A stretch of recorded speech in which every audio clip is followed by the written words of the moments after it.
Ce que je vous propose aujourd'hui, en fait, c'est de faire un peu le voyage que je devais faire cet été. En fait, un combiné Jordanie-Israël. Évidemment, on n'a pas le temps de tout voir. On a à peine 45 minutes. Peut-être que je vais déborder un peu. Euh, mais en fait, c'est ça. On va commencer du côté de la Jordanie. Donc, bon, d'un point de vue Terre sainte, histoire biblique, il y a un peu moins de choses à voir du côté de la Jordanie, même s'il y a des endroits qui sont vraiment extraordinaires. Donc, je vais commencer par vous parler un peu de Petra. Bon, évidemment, Petra, bon, c'est pas nécessairement un lieu biblique, euh, mais lorsqu'il y a eu l'exode de l'Égypte, les Israélites sont probablement passés pas tellement loin de la région. Évidemment, à cette époque-là, autour du 12e siècle, à l'époque de Moïse, la ville de Pétra n'était pas encore construite. C'est une ville qui a été construite plus tard, un peu avant l'ère chrétienne par les rois nabatéens. Donc, je vais vous parler un petit peu de Pétra, vous parler un peu de la géographie de la région, voir un peu aussi comment ça peut expliquer certaines choses du livre de l'Exode, mieux comprendre le livre de l'Exode. Donc, ensuite de ça, un incontournable, le Wadi Rum, pour vous donner une idée, en fait, en fait, c'est ça, lorsqu'on lit le texte de l'Exode, ça prend vraiment une autre dimension lorsqu'on est sur place. Et ensuite de ça, euh, deux endroits qui sont, ça c'est des endroits qui sont vraiment plus en lien avec l'histoire biblique. Il y a Béthanie au-delà du Jourdain, que vous connaissez peut-être. En fait, c'est le lieu supposé du baptême de Jésus par Jean le Baptiste. Donc, depuis quelques années, c'est reconnu même par l'UNESCO comme étant l'endroit le plus probable où ce baptême aurait eu lieu. Donc, je vais vous parler un petit peu de cet endroit-là. Et également, un petit bijou caché, bon, que très peu de gens, en fait, ont visité, c'est-à-dire Moukavir.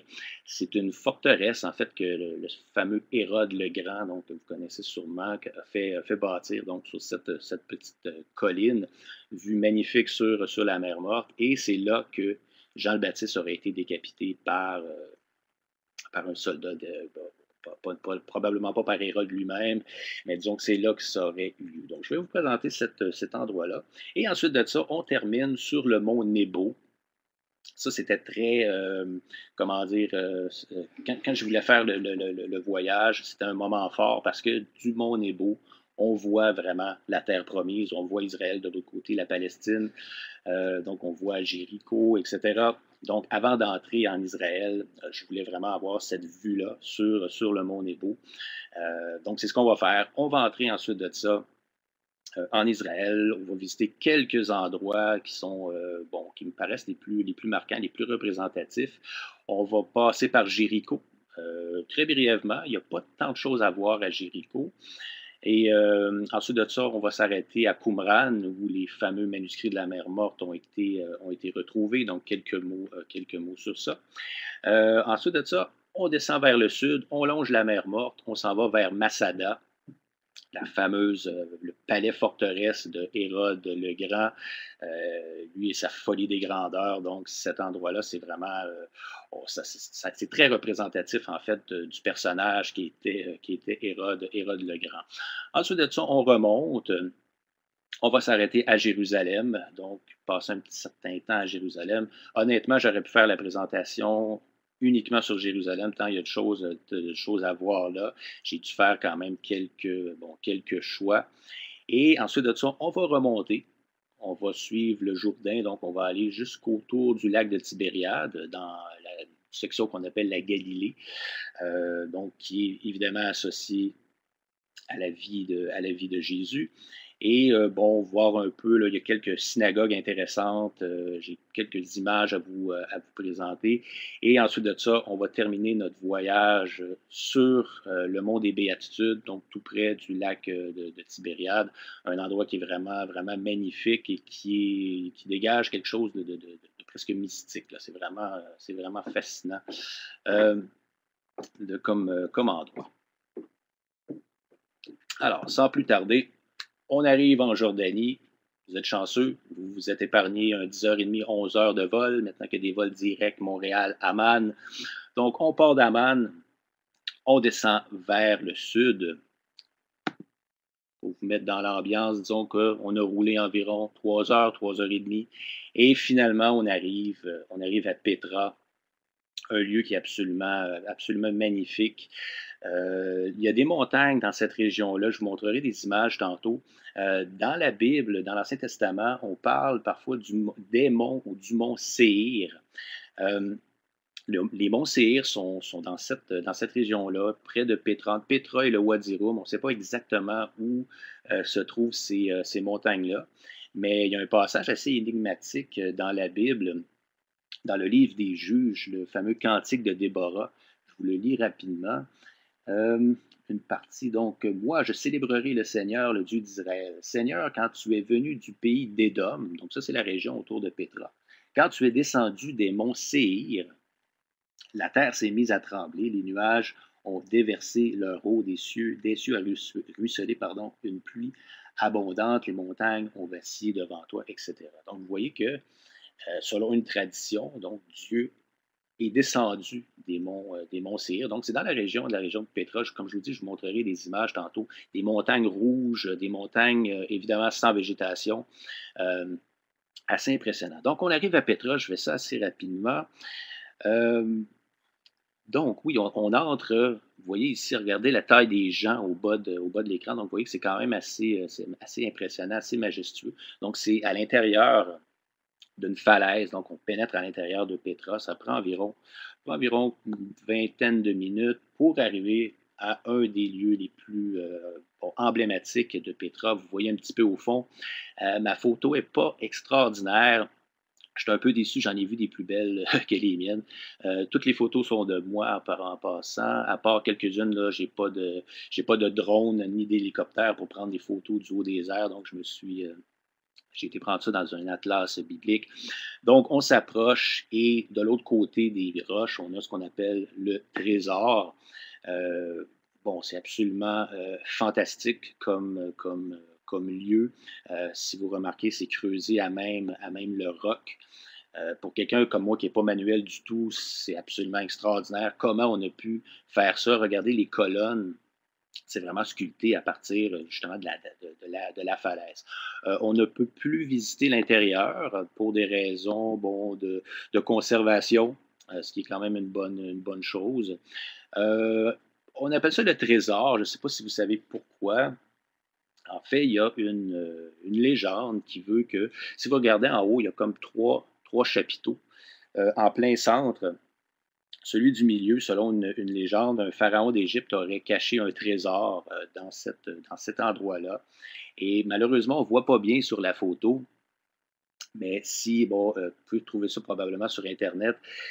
En fait, c'est que il y a des gens, on ne sait pas exactement quand, quelque part au 19e siècle, 20e siècle, qui ont tiré on voit des trous de balles, en fait, des gens qui ont tiré sur le monument pour essayer de voir s'il y avait véritablement un trésor de l'autre côté. Et bon, selon les archéologues, il n'y a absolument rien de ce côté-là. Donc, on a des dommages qui ont été faits, pas par le temps, mais bon, par quelqu'un bon, qui n'a pas trop pensé et qui a commencé à mitrailler le fameux trésor de Petra. Donc, on poursuit. Petra, en fait, regardez, c'est pas uniquement, ça, c'est, comme je vous disais, c'est très emblématique, mais il y a beaucoup d'autres choses. C'est immense comme site, Petra. Il y a toutes sortes de monuments. La plupart, il y a beaucoup de tombeaux de rois, donc des grands rois nabatéens. Rapidement, les nabatéens ont fait bon, les Nabatéens, en fait, sont devenus très riches parce qu'ils contrôlaient le commerce avec, entre disons, la Syrie-Palestine et l'Arabie. Donc, ils percevaient des taxes et à ce moment-là, ils se sont vraiment enrichis. Et c'était une capitale bon, qui était florissante pendant quelques siècles. Et il y a des temples qui sont façonnés dans les montagnes. Et donc, c'est absolument fantastique comme lieu. Oups, vous m'avez vu en bédouin, je vais y revenir dans 2 minutes. Une petite anecdote, quand je vais faire des fois des parallèles avec la Bible, je vous disais qu'on comprend bien certains textes, qu'on comprend mieux en fait certains textes lorsqu'on est sur place. La journée que j'étais à Petra, il devait faire 42. Évidemment, il n'y a pas d'ombre, aucun nuage et j'avais eu la mauvaise idée de boire un petit peu d'eau à l'hôtel. J'ai fait trop confiance et je faisais de la fièvre, j'étais fiévreux à 42 à Petra. Je venais de monter, parce qu'on peut escalader pour aller voir ce qu'on appelle le monastère. Ça ressemble au trésor, mais un peu plus gros et en haut de 800 marches. Donc, je redescends, je suis épuisé, j'ai chaud et je vois un arbre, l'arbre de Petra. Il n'y en a pas énormément et l'ombre en dessous de l'arbre. Et j'ai immédiatement pensé au récit de Jonas, quand Dieu fait pousser. Jonas, en fait, est dans le désert et près de Ninive, la capitale des Assyriens. Il espère que Dieu va punir les Ninivites. Et à un certain moment donné, Dieu fait pousser un arbre et Jonas a tellement l'ombre. Ensuite de ça, bon, Dieu va détruire l'arbre, mais ça, c'est une autre histoire. Mais en étant en dessous d'arbre, l'ombre, c'était vraiment quelque chose d'assez fascinant parce que ici au Québec, oui, il peut faire très chaud, mais de l'ombre, c'est pas si difficile à trouver. En plein désert, par exemple, c'est tout un défi. Et donc, je me suis senti comme Jonas pendant quelques instants. Alors, Petra, bon, on est obligé de partir, malheureusement. On s'en va un peu plus, on remonte un peu vers le nord. Donc, vous voyez ici dans une boîte de pick-up avec les vrais Bédouins. Ouais, Francis Jonas Bellavance, ben oui. Donc, c'est ça, regardez un peu derrière. Les monts Séhir devaient ressembler à ça. Comme je vous disais, on ne sait pas exactement où sont localisés, mais on sait que c'est dans cette région-là, la région de Édom. Le désert du Wadi Rum, on dirait qu'on est sur une autre planète. On pourrait être sur la planète Mars. C'est là que le film Laurence d'Arabie, bon, c'est un film des années 30 ou 40, c'est un film qui est quand même, c'est un grand classique du cinéma. Ça avait été filmé là. Laurence d'Arabie a même établi son campement dans la région. Donc, je sais que c'est pas biblique tout ça. Mais donc, c'est ça. Ce qui est vraiment fascinant quand on est dans le désert, c'est qu'on peut se remettre à l'époque, pas uniquement des Israélites qui traversaient le désert en route vers la terre promise, mais vraiment de se mettre dans comment dire, dans l'ambiance. Euh, Pardon, OK, excusez-moi, je vois des choses qui apparaissent dans mon écran. Donc, c'est ça, c'est de vraiment sentir la chaleur du désert, mais aussi la vulnérabilité, en fait, de l'humain dans le désert. Parce qu'à moins de bien connaître ça, on en meurt assez rapidement. Moi, je me donne 2, 3 jours et c'était fini, là. Mais bon, les Bédouins maintenant bon, sont évidemment habitués à vivre dans le désert. Maintenant, ils ont tous leur téléphone intelligent, ce qui est quand même assez incroyable. Ça fait un gros contraste, hein? Un Bédouin sur son chameau avec un cellulaire. J'ai même vu une petite anecdote rapide. Sur un chameau, c'était marqué Wi-Fi. Parce qu'il y a certains endroits dans le Wadi Rum où on peut avoir du signal. Et autre petite anecdote, excusez-moi, j'en ai plein. Il y a une grosse roche où il y a 3 cellulaires posés pour les Bédouins qui passent, parce qu'apparemment, sur cette roche-là, il y a une bonne connexion. C'est comme la connexion du Wadi Rum. Donc, encore une fois, c'est assez spécial de voir ça, donc, avec des cellulaires qui traînent en plein milieu du désert. Alors, on bouge, on bouge. On remonte, on continue. Ah, ça, je ne pouvais pas m'empêcher de vous mettre une petite image de la mer Morte. Une expérience extraordinaire. On dirait qu'on est dans une huile chaude lorsqu'on se baigne dans la mer Morte. Et c'est tellement typique du paysage biblique. Si vous regardez sur une carte, la mer Morte, c'est une grande partie, en fait, d'Israël et de l'autre côté également de la Jordanie. Bon, rapidement, des petits conseils voyage. Si vous voulez faire un petit peu de plage, vous êtes mieux du côté de la Jordanie. Les plages sont un peu mieux adaptées. Du côté d'Israël, c'est un peu triste avec les changements climatiques. Il y a de l'érosion naturelle dans le coin, sauf que du côté d'Israël, c'est vraiment, vraiment plus grave. Bon, il y a peut-être 2, 3 ans, il y a un terrain de camping au complet qui a disparu, qui s'est effondré dans le sel. Je ne sais pas s'il y a eu des victimes. Et quand on était là, il y a quelqu'un avec un tracteur qui a complètement disparu, qui est tombé dans un trou. Heureusement, il a été retrouvé sain et sauf, mais bon, ça vous donne une idée des problèmes qu'il va éventuellement avoir dans la région à cause des changements climatiques. Donc, l'autre image, en fait, vous allez voir, c'est plus un petit. petit clin d'œil, on dit que c'est la femme de Lot. Bon, j'ai des petits doutes. Vous savez, Lot, le neveu d'Abraham, et donc sa femme se serait retournée pour regarder derrière. Bon, le fameux épisode de la destruction de Sodome, et elle se serait transformée en statue de sel. Donc, c'est notre chauffeur qui a fait un arrêt, qui nous a dit: ouais, j'ai entendu dire que ça, c'était la femme de Lot. Bon, on va laisser ça comme ça. Mais comme je vous disais, disons que j'ai des petits doutes. Mais c'est des formations rocheuses qu'on voit un peu partout. Euh, L'air qui est évidemment salé, donc le sel qui fait son effet avec les années. Donc, on continue, on remonte. Page suivante.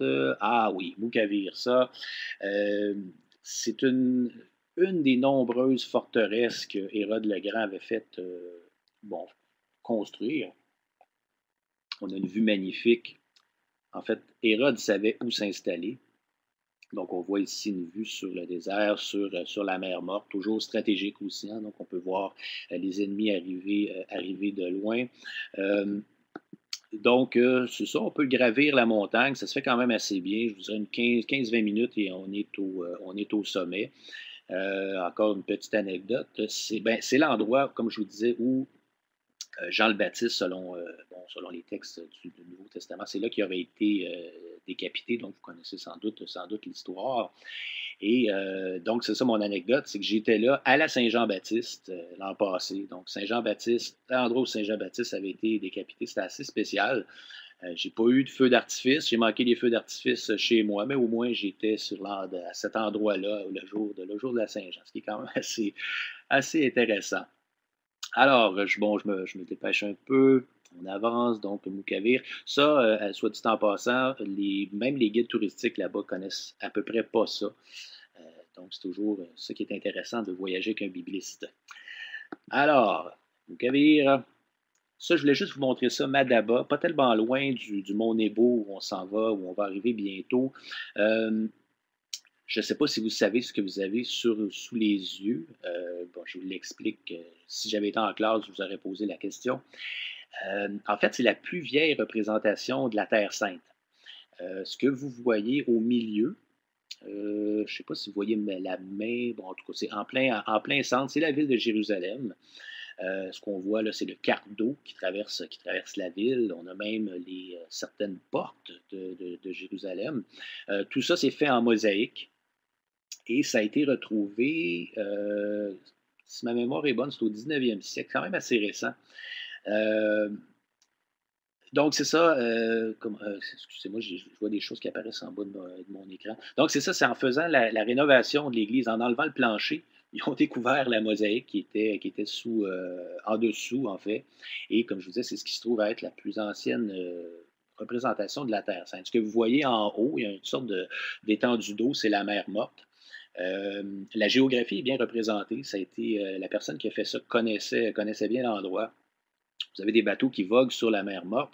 Et si vous voyez à l'embranchement de la mer Morte, bon, ça c'est un petit clin d'œil de l'artiste, on voit des poissons qui, qui quittent en fait la mer Morte parce qu'ils ne peuvent pas vivre évidemment dans la mer Morte. Il n'y a absolument rien qui vit dans la mer Morte. Donc on voit des poissons qui se sauvent de la mer Morte.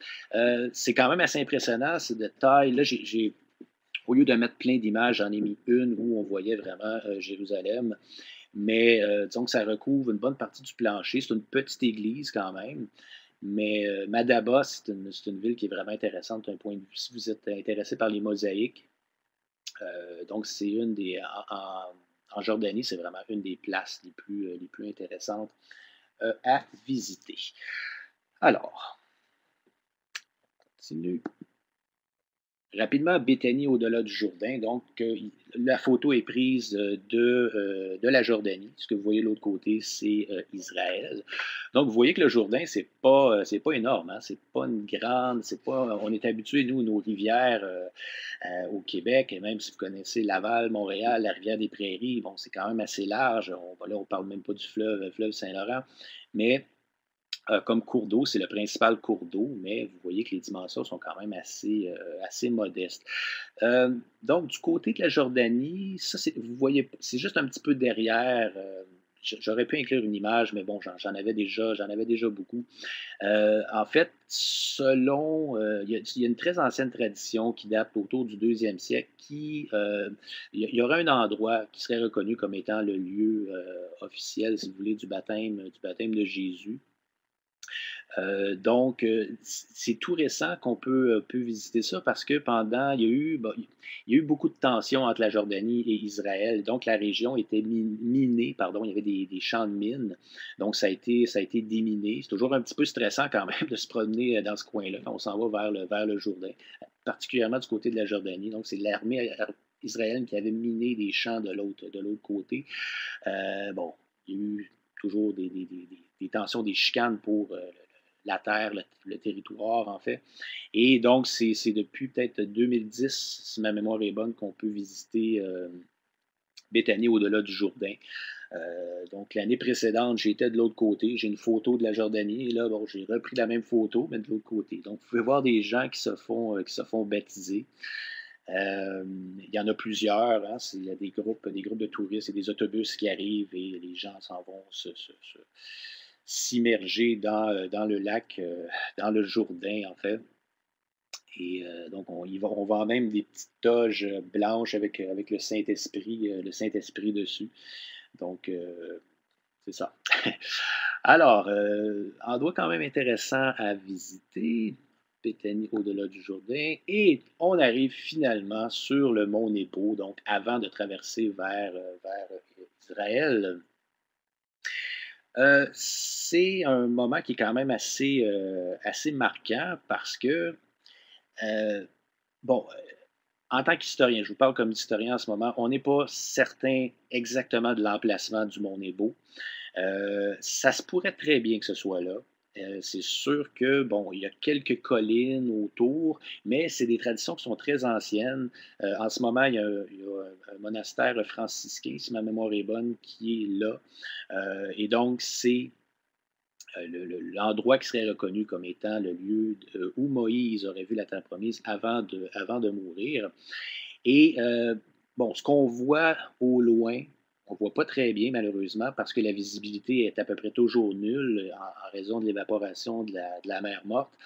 Et donc, ce qu'on verrait, ce serait, bon, on verrait Jéricho dans le texte biblique. Je vous le lis rapidement. Donc, des plaines de Moab, Moïse monta sur le mont Nebo, au sommet de la Pisga, qui est à l'est de Jéricho. Le Seigneur lui montra tout le pays, la région de Galaad, jusqu'à Dan, donc jusque vers le nord. Les régions de Nephtali, d'Éphraïm, de Manassé, celles de Juda jusqu'à la Méditerranée, la région du Néguev et enfin, dans la vallée du Jourdain, la région de Jéricho. Malheureusement pour Moïse, il va voir la terre promise, mais il ne sera pas admis, il ne pourra pas traverser. Ça, c'est une autre histoire. Et donc, on dit que le serviteur, Moïse, le serviteur du Seigneur, mourut là, dans le pays de Moab, comme le Seigneur l'avait annoncé. Dieu lui-même l'enterra dans la vallée de Moab, en face de Beth-Péor, et jusqu'à ce jour, personne ne sait où se trouve sa tombe. Donc, même à l'époque, on ne savait pas où la tombe de Moïse était. C'est encore le cas aujourd'hui, bien évidemment. On a fait des fouilles. Pas moi, en fait. Il y a il y a des franciscains, en fait, qui ont beaucoup travaillé. Il y a beaucoup de moines archéologues hein, dans ce coin-là. En Israël, c'est la même chose. À l'école biblique archéologique de Jérusalem, il y a plusieurs moines ce sont des dominicains, si ma mémoire est bonne, à l'école biblique. Et ce sont des biblistes, des historiens, des archéologues, donc des moines qui sont extrêmement cultivés, extrêmement éduqués. Donc, si vous regardez ma photo, mon image, regardez au centre complètement, vous voyez une sorte de colonne, une petite colonne de fumée. Je vais avancer. J'ai une autre image, regardez. Vous voyez ici la colonne de fumée. Ça vous rappelle peut-être quelque chose dans les textes, certains textes de l'Ancien Testament, lorsque les Israélites sont dans le désert, le jour, lorsqu'ils suivent Dieu, en fait, Dieu se présente sous forme d'une colonne, une colonne de fumée comme ça. Donc, on voit que c'est un phénomène naturel là, qu'on peut encore revoir aujourd'hui, une sorte de colonne de fumée qui se profile comme ça à l'horizon. Bon, selon le récit biblique, le soir, c'était une colonne de feu, mais je me suis jamais aventuré dans le désert le soir, donc ça, je peux pas. J'ai pas de photo de ça à vous montrer. Donc, la terre promise, vue du monde est beau. Ensuite de ça, on est chanceux aujourd'hui, on n'a pas à traverser le pont. C'est toujours très compliqué, de traverser d'une frontière à l'autre. C'est pour ça que j'ai même un peu hésité de faire le combiné Jordanie-Israël. Mais avec, bon, je connais des fournisseurs là-bas sur place qu'on m'a dit, le mieux, c'est d'y aller le jour du sabbat, pendant le sabbat. Donc, samedi, il y a moins de monde. Bon, il y a moins de monde sur les routes. Donc, samedi matin, c'était un bon temps pour traverser vers Israël. Donc, on traverse, on s'est fait fouiller un petit peu, on n'a rien, on est des bonnes personnes, donc tout va bien, on arrive de l'autre côté. Et bon, rapidement, juste avant d'arriver à Qumran, donc ça, bon, je vous en parlerai dans quelques instants, juste quelques petites informations. On passe par Jéricho. J'ai pas mis d'image de Jéricho. Bon, Jéricho, c'est sûr que ça fait résonner bon, c'est des histoires connues de la Bible, donc le fameux, dans le livre de Josué, la fameuse prise de Jéricho avec les prêtres qui tournent autour de la ville avec les trompettes, etc. Ce qu'on a à Jéricho en ce moment, c'est des ruines, de très, très, très anciennes ruines. C'est une des plus vieilles villes de la Terre, hein, soit dit en passant, Jéricho. On parle d'une ville qui a été bâtie peut-être autour de moins de 10 000 avant notre ère. Donc, c'est vraiment, vraiment très ancien à l'époque préhistorique. Elle a été détruite à plusieurs reprises. Donc, il n'y a pas grand-chose dans ce coin-là. Juste une petite anecdote vite, vite. C'est la première fois que je voyais un paon en liberté. Donc, c'est assez impressionnant. Vous savez, l'oiseau avec la queue déployée. Donc, c'est assez impressionnant. Donc, ça change des écureuils. Là. C'est un peu plus, un peu plus spécial à voir. Donc, Jéricho, c'est ça. Une chose qui est bien dans le coin de Jéricho, c'est ce qu'on appelle le monastère de la Tentation. Euh, c'est un monastère qui est construit dans un flanc de montagne et c'est l'endroit où, bon, près de l'endroit où Jésus aurait été tenté par le diable après son baptême, après avoir été baptisé par Jean le Baptiste. Et donc, se serait réfugié dans peut-être une grotte de ce coin-là. Et ben, il fait tellement chaud dans cette région-là que quand on est dans une grotte, on est toujours assez heureux. Il fait bon d'être là. C'est toujours frais à l'intérieur des grottes. Et c'est intéressant parce que en montant, il y a des moines qui sont là, donc on entend des chants, etc. Et il y a plusieurs images, on voit plusieurs peintures, on voit Jésus qui est tenté par le diable, donc ça donne une certaine ambiance là, dans les cavernes.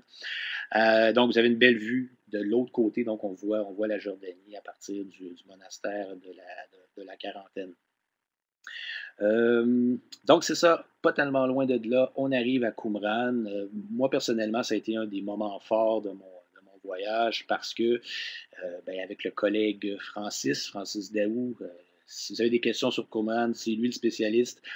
Moi, en fait, j'ai travaillé à une nouvelle traduction. On faisait partie de la même équipe, donc on travaillait sur une nouvelle traduction des manuscrits de la mer Morte qu'on a tantôt. Bon, il y a quelques volumes qui ont été publiés, mais bon, il y a encore du travail à faire. Mais bon, en arrivant là, ce que vous voyez, c'est la fameuse grotte numéro 4. Il y a plusieurs manuscrits qui ont été trouvés dans cette grotte-là. Et bon, de sentir l'air, d'être vraiment sur place. Surtout que là, j'étais hébergé à l'école biblique avant que le groupe arrive. J'étais à l'école biblique et archéologique de Jérusalem et j'avais des textes justement sur lesquels je travaillais. Donc, le matin, à travailler sur mes textes dans la fameuse, extraordinaire librairie de l'école biblique et archéologique. Et l'après-midi, arrivé à Qumran, je me rappelle que les jambes m'ont un peu fléchi, j'ai senti mes genoux être un petit peu moins solides, disons, en voyant cette image-là. Et en étant sur place aussi, c'est désertique, on comprend mieux les Esséniens. Les Esséniens, rapidement, bon, c'était une secte juive. Bon, je dis secte, là, pas nécessairement péjorativement, des gens qui étaient retirés et eux étaient dans le désert en attendant la fin du monde. Donc, il y a un aspect apocalyptique. Euh, Donc, une sorte de lutte entre les fils des ténèbres, les fils de la lumière, les fils de la lumière étant bien sûr des Esséniens. Et donc, toute cette. En fait, ce qui est intéressant aussi de Qumran, les manuscrits de la mer Morte, c'est que à peu près tous les livres bibliques ont été retrouvés là, à part un, le livre d'Esther, si je me rappelle bien. Et en fait, ça fait la transition entre l'Ancien et le Nouveau Testament. Donc, on voit déjà chez les Esséniens une mentalité qu'on va retrouver plus tard dans le Nouveau Testament. Donc, un côté un peu apocalyptique, on attend vraiment une intervention divine. Donc, c'est une époque qui est très, très, très difficile. Les Romains, il y a beaucoup de persécutions de la part des Romains, donc on attend une intervention de Dieu. Donc, c'est un lieu qui est vraiment extraordinaire, là, si vous avez à lire bon, sur ce sujet-là, c'est vraiment, vous allez apprendre plein, plein de choses. Alors, Qumran, le temps file un peu. Bon, quelques petites. OK, ça fait encore un peu de temps. Euh, donc, des fragments, donc c'est des textes, c'est pas exactement les textes sur lesquels on a travaillé, mais juste pour vous donner une idée, le texte que vous voyez à gauche, c'est un manuscrit qui est quand même assez en bon état, c'est-à-dire que bon, il manque beaucoup de lignes, mais les lignes qu'on a, on peut quand même, on réussit à voir des mots. Des fois, on peut être chanceux, c'est un passage biblique, donc la traduction se fait quand même assez rapidement.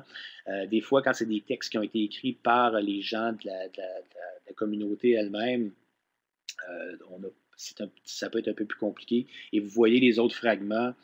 Parfois, les fragments sont beaucoup plus abîmés, donc c'est pas évident de lire le contenu.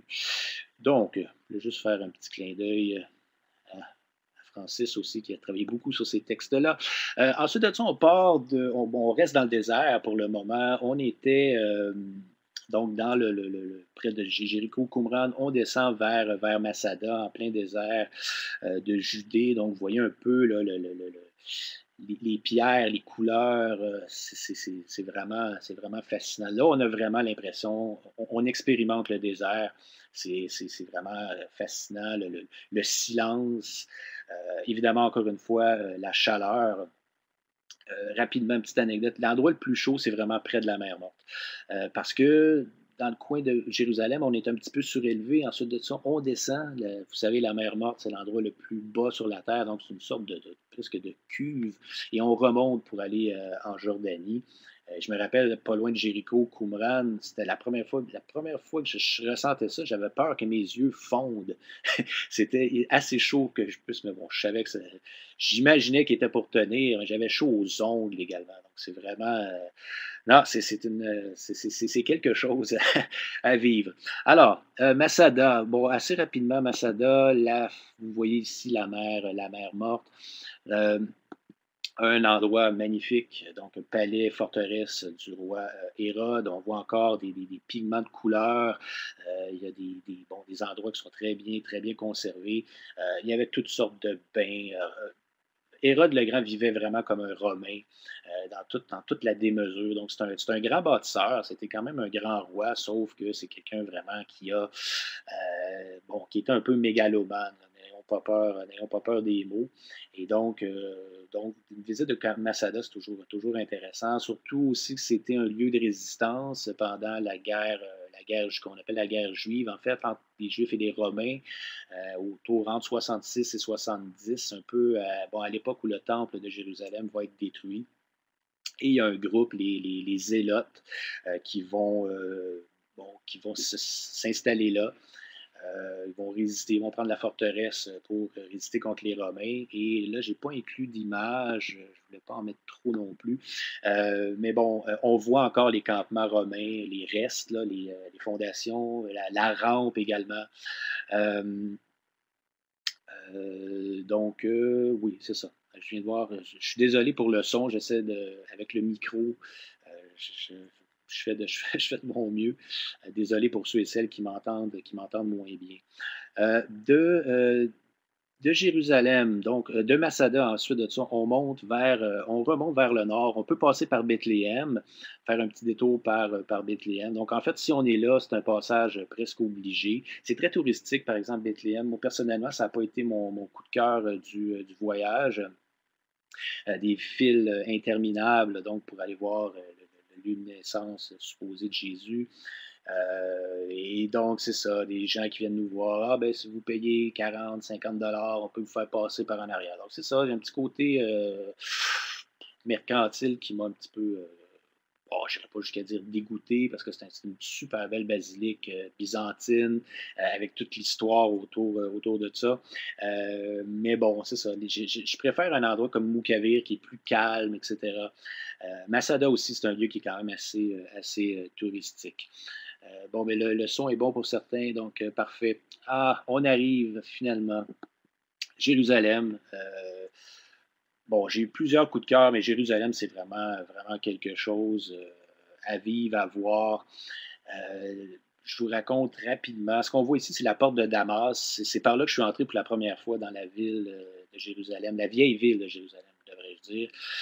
Donc, ça a une signification pour moi. Je restais pas tellement loin à l'école biblique, l'école archéologique. On était à peut-être 5 minutes, 10 minutes de marche, pas plus, de la porte de Damas. Et juste pour vous dire à quel point j'ai été impressionné en tant que bibliste, historien, etc., ça m'a pris 3 fois avant de pénétrer dans la ville. J'étais comme un chat qui sortait pour la première fois dehors. Je faisais quelques pas, on était dans le quartier, ce qu'on appelle le quartier musulman. C'était le ramadan, donc je m'avançais un petit peu, je retournais. Après ça, un petit peu plus tard dans l'après-midi, j'y suis retourné. Euh, mais donc, c'est ça. Finalement, vers le soir, je suis finalement entré par la porte de Damas. Et c'est une expérience, c'est difficile à expliquer. Je ne sais pas si on peut dire mystique, mais j'ai vraiment ressenti quelque chose de vraiment fascinant. Je me suis senti comme un peu. C'est comme si, bon, Sébastien vous l'a dit, je l'ai répété, je suis historien, donc le poids de l'histoire m'a comme un peu écrasé. C'était pas une sensation qui était négative, mais c'est quand même. Euh, donc, c'est ça. C'est vraiment une expérience qui est difficile à expliquer. Donc, rapidement, donc, vous voyez ici la ville le soir, c'était en plein ramadan. Je ne peux pas m'empêcher de vous raconter ma petite anecdote du ramadan. J'arrive à Jérusalem, première nuit. J'oublie que le ramadan, c'est le lendemain. Et en plein milieu de la nuit, j'entends une détonation. Je suis couché, je me réveille, je dis, ah non, la première chose qu'on pense, on se dit, il y a eu un attentat. Et après ça, je me dis, non, c'est vrai. Le premier jour du ramadan, en fait, on ouvre ça avec un coup de canon, de façon un petit peu spéciale, mais pour commencer les célébrations. Mais donc, c'est ça. Ça a été mon bienvenue à Jérusalem. Et donc, le ramadan, c'est une période encore, c'est quand même assez spécial. Les gens, le jour, à 40 degrés, on ne mange pas, on ne boit pas. Donc, le soir, c'est très festif. Et donc, ouais, c'est ça. Jérusalem, absolument extraordinaire. Donc, je vous ai mis une petite carte ici juste pour que vous ayez une idée. Comme je vous disais, on n'a malheureusement pas vraiment le temps d'aller trop en détail dans Jérusalem. La porte de Damas, vous voyez, c'est celle bon, en plein centre, en haut. C'est une des portes les plus importantes parce que ça donne, bon, éventuellement, en continuant, on arrive dans le quartier chrétien. La porte d'Hérode, bon, à droite, c'est une petite porte, il n'y a presque rien dans ce coin-là. Si vous allez complètement de l'autre côté, vous avez ce qu'on appelle la porte Saint-Étienne. Ça, c'est une porte qui est extrêmement intéressante, importante, parce qu'on entre vraiment dans le quartier, on s'en va vers le quartier chrétien. Et il y a énormément de bâtiments qui sont associés bon, à la vie de Jésus, etc. Donc, c'est la fameuse Via de la Rossa, en fait, qui est vraiment une rue extrêmement marquante. Donc, vous voyez un petit peu là. Donc, si on prend la porte de Damas, on continue tout droit, on arrive dans le quartier juif, pas loin du mur des Lamentations. Euh, Brièvement, autre petite anecdote. Première journée que je suis à Jérusalem, ça me prend 3 fois avant de rentrer. Mais là, le soir, là, je me sens bien. Jérusalem, c'est comme si j'avais habité là toute ma vie. Je m'aventure jusqu'au mur des Lamentations. Je reviens, je me perds. Donc, perdu à Jérusalem, première journée, des ruelles couvertes, donc j'ai aucune idée où ce que je suis. J'ai suivi la même route, j'ai fini par m'en sortir. Je suis ici, donc vous savez que je m'en suis sorti. Mais disons que c'est une première expérience un peu spéciale. Donc faites attention si vous allez à Jérusalem, surtout le soir. Essayez de rester avec votre guide. Moi, j'étais seul, je suis parti sans le guide. mauvaise, mauvaise idée. Alors, Jérusalem vue du mont des Oliviers. OK, je vois que le temps file. Je vais essayer de finir ça pour 3 heures. Si ça vous va, je devrais être correct. Donc, ça, c'est ce qu'on voit sur le fameux mont des Oliviers.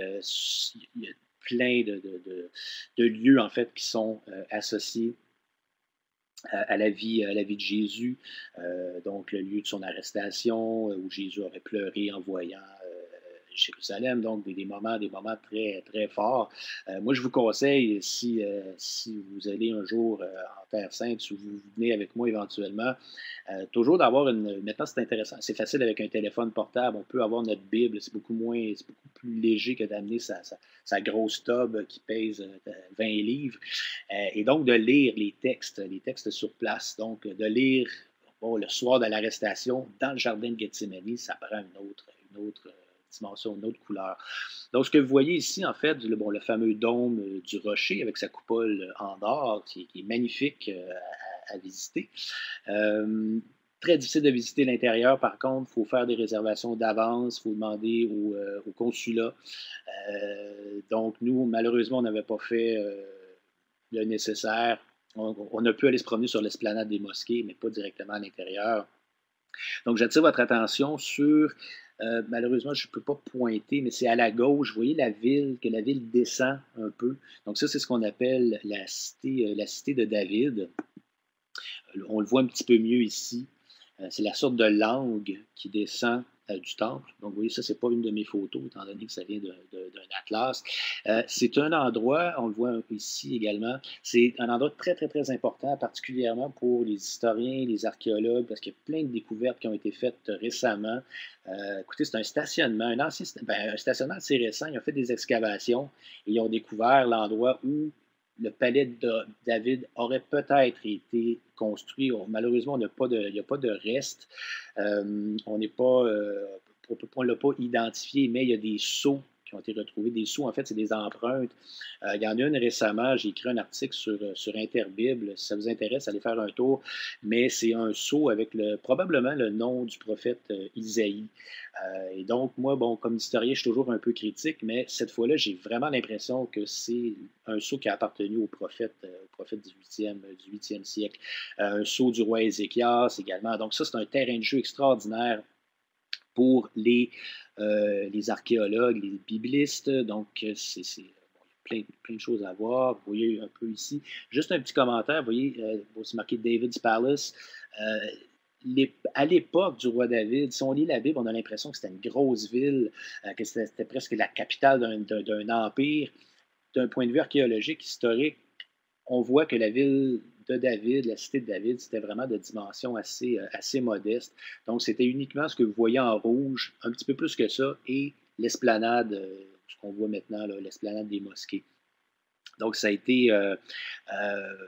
Bon, la ville va prendre beaucoup d'expansion, surtout à partir du 8e siècle, donc quand même quelques siècles après le règne de David et de Salomon.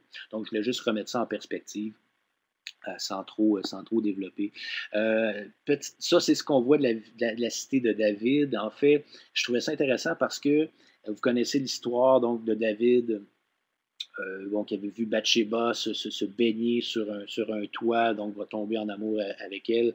On en parle aussi dans la chanson Alléluia de Leonard Cohen, ça vous tente d'aller écouter ça. Et c'est peut-être un peu ce que David pouvait voir du haut de son palais.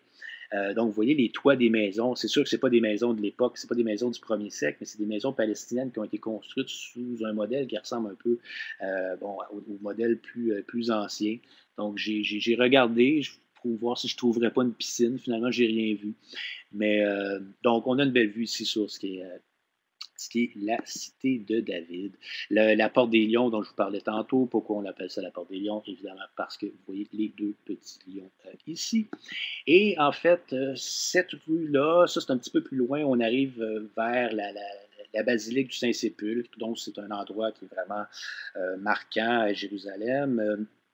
Bon, c'est sûr qu'il y a beaucoup de points d'interrogation autour de la localisation du lieu de la crucifixion de Jésus, du lieu de de son enterrement, etc. Donc, c'est ça, il y a plusieurs Plusieurs théories autour de ça, mais bon, il y a des traditions quand même assez anciennes qui situent la, la, la, la, la mort de Jésus à cet endroit-là. Donc, c'est un endroit quand même, c'est intéressant, mais à l'intérieur, c'est un petit peu chaotique parce qu'il y a toutes sortes de communautés, il y a des catholiques, il y a des orthodoxes, il y a des arméniens, et c'est un peu tendu entre eux. Des fois, bon, si les prières sont un peu trop fortes, les orthodoxes sont pas contents. On est dans une pièce, c'est catholique, après ça, on arrive, on est dans le coin orthodoxe. Donc, il y a toutes sortes de styles, toutes sortes de genres. Donc, c'est quand même assez fascinant. Brièvement, petite anecdote. Je ne sais pas si vous pouvez voir en bas d'une des fenêtres, il y a une échelle qui est là. L'échelle, elle est là depuis une centaine d'années.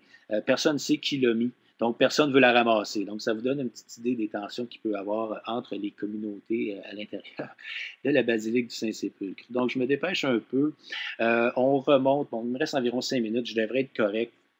On s'en va vers le lac de Tibériade. Donc, on est à Jérusalem. On suit le Jourdain. On monte jusqu'en haut. Bon, j'ai une carte avec moi, mais j'ai fait le test tantôt, puis ça vaut pas la peine. Donc, bon, faites juste me suivre. On monte et en chemin, on arrive dans cette petite synagogue, en fait, la synagogue de Beth Alpha. Euh, J'attire votre attention sur ce qu'on voit ici. Ça, c'est le sacrifice avorté d'Abraham. Euh, Bon, il y a un petit côté candide, c'est-à-dire qu'on regarde la mosaïque et, bien honnêtement, bon, si mes filles avaient été très bonnes en mosaïque, disons qu'à l'âge de 5 ou 6 ans, ils auraient pu faire quelque chose comme ça. Mais moi, je l'adore, cette mosaïque-là. On voit Abraham avec le bébé Isaac, le jeune Isaac dans ses mains avec le couteau. On voit la main de Dieu en haut qui vient interrompre le sacrifice. On voit même le bélier qui est pris dans les arbustes. Encore là, là c'est une vraie, c'est pas une anecdote, c'est vraiment c'est un fait. Je vais vous montrer une autre mosaïque tantôt, vous allez voir la différence. Le rabbin de la synagogue à l'époque, on est peut-être au 3e, 4e siècle, veut avoir une mosaïque, mais n'a pas beaucoup d'argent. Donc, il va embaucher un artisan et l'artisan lui dit je vais te faire ça pour tel prix. Bon, on ne dit pas combien, sauf que c'est ça le résultat. Donc, on voit que c'était pas quelqu'un de très, très habile pour faire des mosaïques, mais ça reste quand même, moi je trouve que c'est rafraîchissant de voir cette scène-là dans cette petite synagogue-là. Je vous donne un exemple d'un champion, un spécialiste, un séphoriste. C'est pas tellement loin de Tibériade. Ça, c'était retrouvé pas dans une synagogue, mais sur le plancher d'une maison d'un particulier. Donc, regardez ça de proche. On l'appelle souvent la Mona Lisa de Galilée. Ça, c'est de la mosaïque. Hein? C'est des petits tessons de céramique qu'on applique. Et pour être en mesure de mettre des sentiments comme ça dans le visage, des couleurs, des profondeurs, etc., il faut vraiment être quelqu'un d'extrêmement doué. Donc, disons que cette mosaïque-là a sûrement coûté plus cher que celle de Beth Alpha. Donc, on va terminer ici. On arrive au lac de Tibériade. Jérusalem, c'est un petit peu chaotique. Il y a beaucoup de mouvements, même si c'est une ville extraordinaire, mais ça reste quand même une grande ville, beaucoup de mouvements. Quand on arrive dans le nord, quand on arrive en Galilée, c'est vraiment un autre rythme. Je ne sais pas si l'air du lac y est pour quelque chose. C'est beaucoup plus calme. On a des petits villages donc autour du lac de Tibériade, donc des villages. Donc là, on est directement sur le lac. On a pu faire une petite promenade dans une réplique d'un bateau du 1er siècle. Donc, vous voyez ici la bande avec qui je suis parti pour la première fois. Donc, un petit groupe. On a même un pêcheur derrière. Pas fait de pêche miraculeuse, par contre, on a pris un tilapia. Donc, c'est le poisson qu'on appelle poisson Saint-Pierre là-bas, qu'on pouvait manger tout autour du lac.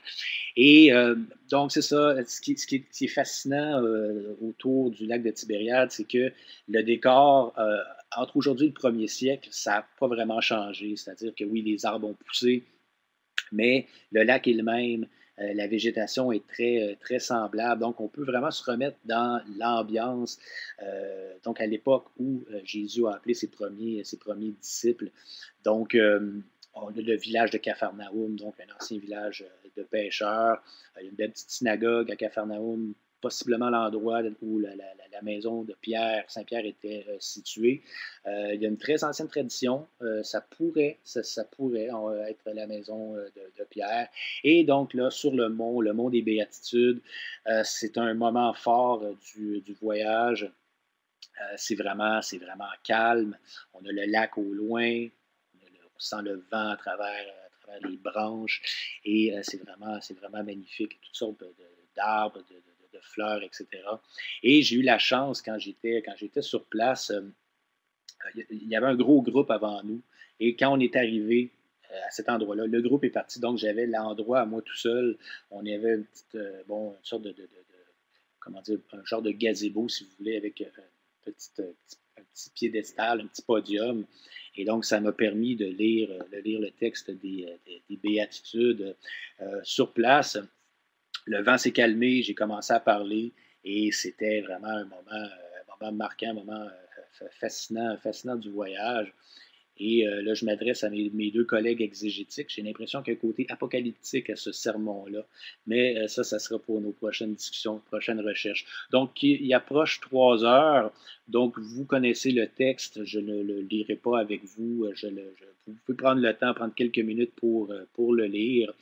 Alors, donc, ça conclut ma présentation. Je vous avais dit 3 heures, c'est pas mal ça.